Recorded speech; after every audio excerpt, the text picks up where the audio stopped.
Can you hear me? What's your name?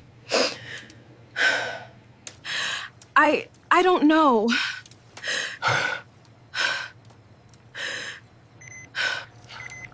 What do you mean you don't know?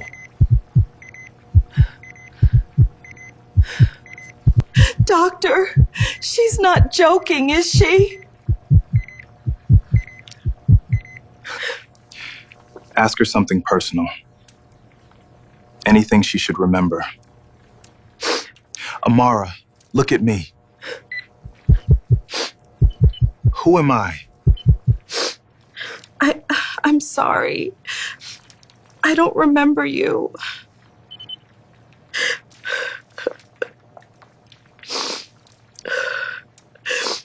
Oh, God.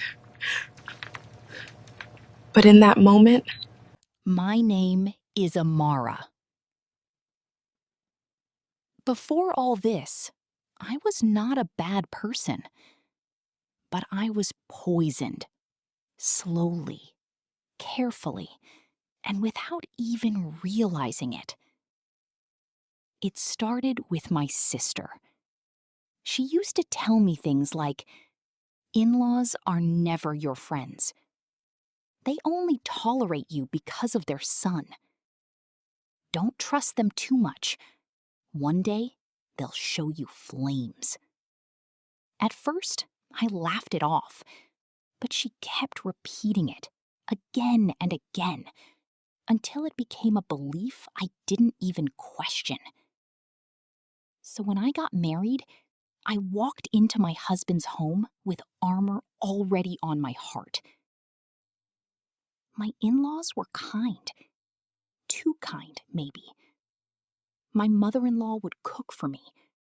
My father-in-law would ask if I had eaten. My husband's sisters would check on me. But instead of feeling loved, I felt suspicious.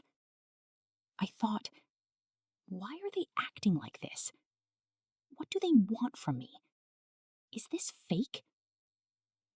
So I stayed distant. I answered politely, but coldly. I smiled, but didn't mean it. I accepted their kindness, but never returned it fully. And slowly, I built a quiet wall between me and them. A wall I thought was protecting me. But really, it was isolating me. One weekend, I decided to visit my best friend, Amina.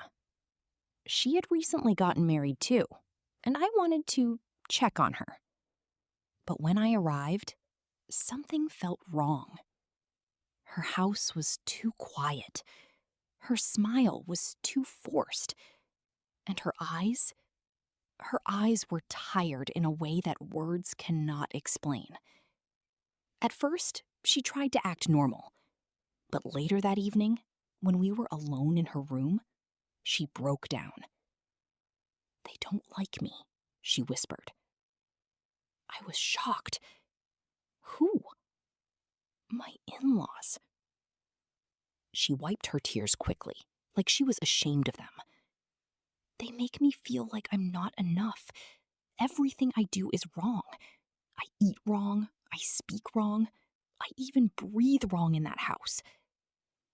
I sat there silently, because I didn't know what to say.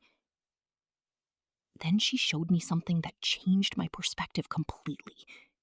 Old messages, voice notes, and even recordings of arguments.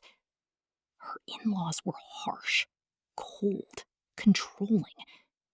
And for the first time in my life, I saw what a truly unkind in-law relationship looked like. That night, I couldn't sleep because something inside me started breaking. Not pain, not sadness, but realization. On my way back home, I kept thinking about my husband's family, my mother-in-law's food, my father-in-law's quiet kindness, the way they always made space for me, the way they never insulted me, never humiliated me, never made me feel small. And suddenly, I saw the truth. I was not in a bad home. I was in a loving home, and I had been blind to it because I was listening to fear instead of experience. Tears filled my eyes as the car moved slowly through traffic. I've been unfair, I whispered to myself. I've been cold to people who only ever showed me love. For the first time, I felt guilt, heavy guilt, but also something softer, gratitude. And I made a decision right there. I will change. I will love them back the way they've loved me. But there was one problem. I didn't know how. I had spent so long being distant that now being warm felt embarrassing. What if they noticed the change and questioned it? What if they asked why I suddenly became soft? I felt stuck. And that's when life did something unexpected. It was a small accident. Really small. A car suddenly swerved ahead of us. My driver braked too hard. I hit my head lightly on the seat. Nothing serious.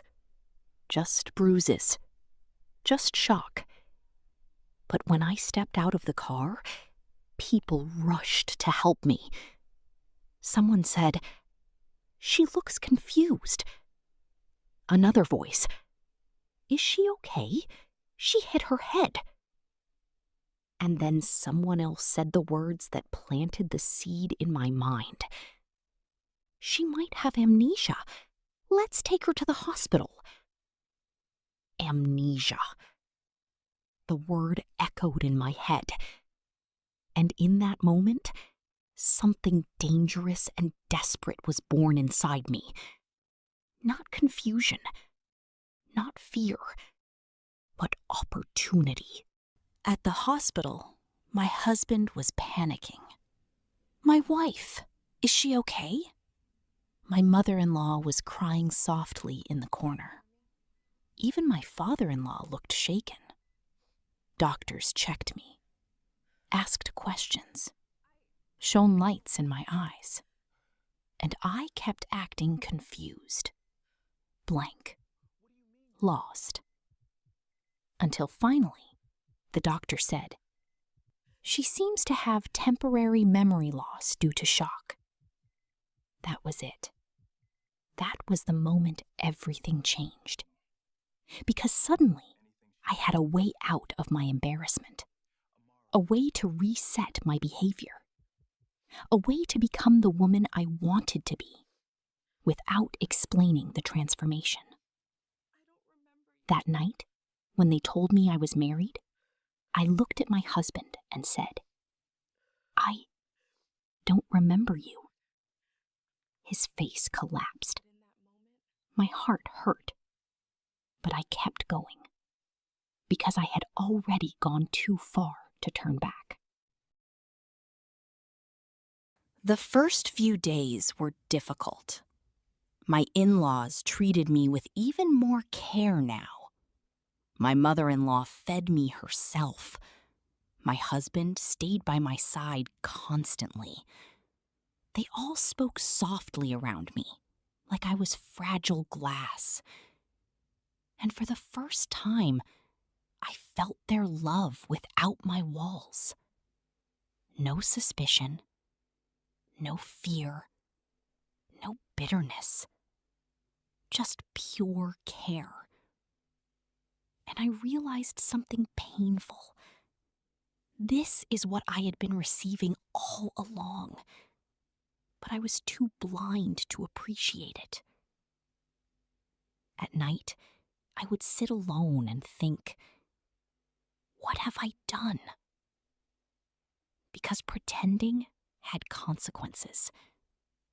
They were grieving the version of me they lost, while I was learning to love them again. Days turned into weeks. And I began to struggle because the lie started feeling heavier than the accident ever was. My husband would tell me stories about us, how we met, how I used to laugh, how I used to cook his favorite meals. My in-laws would show me old pictures, and I would smile and pretend not to feel the guilt stabbing my chest. One evening, my mother-in-law held my hand and said, "I don't know if you'll remember me again, but I just want you to know I love you like my own daughter." That broke me. I almost confessed everything. Almost. But fear stopped me. Fear of shame. Fear of disappointment. Fear of losing the love I had finally learned to value. So I stayed silent and kept pretending. One morning, I woke up and saw my reflection in the mirror. A woman living two lives. One real, one fake. And I finally asked myself, how long can I live like this? Because the truth was simple. I didn't need amnesia to love my in-laws. I just needed courage. That day, I decided something important. Not to confess immediately, but to start becoming real again. Slowly. Honestly. No more pretending to forget, but learning to remember love properly. And so here I am, still carrying the secret, still rebuilding myself, still learning how to love without fear. But one truth stays with me every day. I didn't lose my memory. I lost my excuses.